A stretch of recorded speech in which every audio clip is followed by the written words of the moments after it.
Well, ahead of May Day celebration on the 1st of May, the Union of Industry, Commerce and Finance Workers wants the government to address the concerns of labor in order to get the full backing to grow the economy for the benefit of everyone.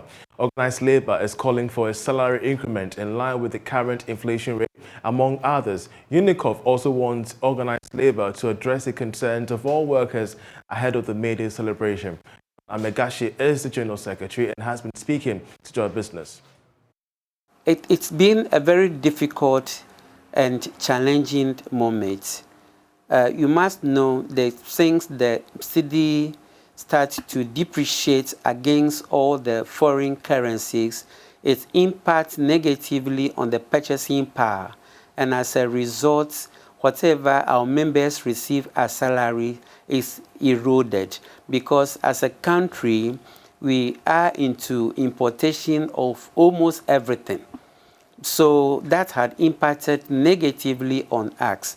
And it is one of the areas that we addressed yesterday in the forum, that governments must be able to meet all these challenging situations, engage organized labor for us to address them appropriately and timely, so that at least we all remain at peace to continue with our various jobs. What we proposing had to do with the general overhauling of our economy as far as the incomes paid to workers are concerned, and secondly, to also address the hardship that we face. For instance, when you take the transport sector, once fuel price are increased, you must know that it affects almost everything. So the discussion was that what can the government do to alleviate the plight? What can the government do looking at, for instance, curtailing the periodic and ever-increasing prices that we are seeing at the pump prices. Some would want to attribute that to the war between Russia and Ukraine. But don't forget that we have had all these problems on hand before the war started yesterday. If you had listened to some meaningful people in this country, they were even calling on the government to reduce the taxes that they had placed on the petroleum products.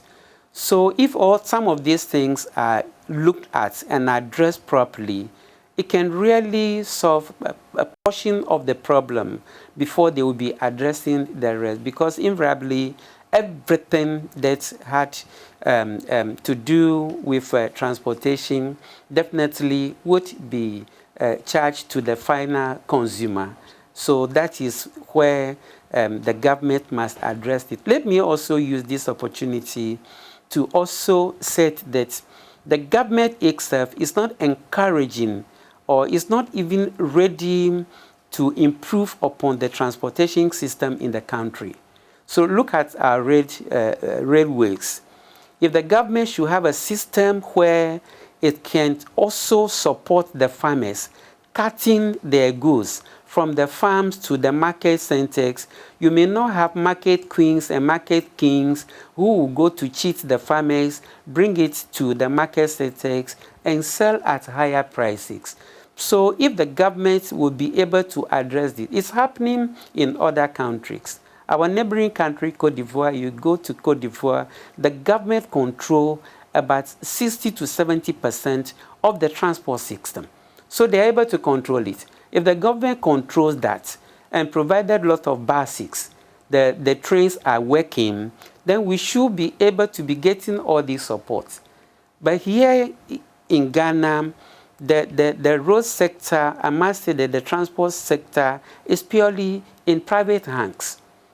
So you realize that anytime the prices in fuel goes up, they have no option, absolutely no option than to increase the transport fares that invariably affect everything that we do in the economy.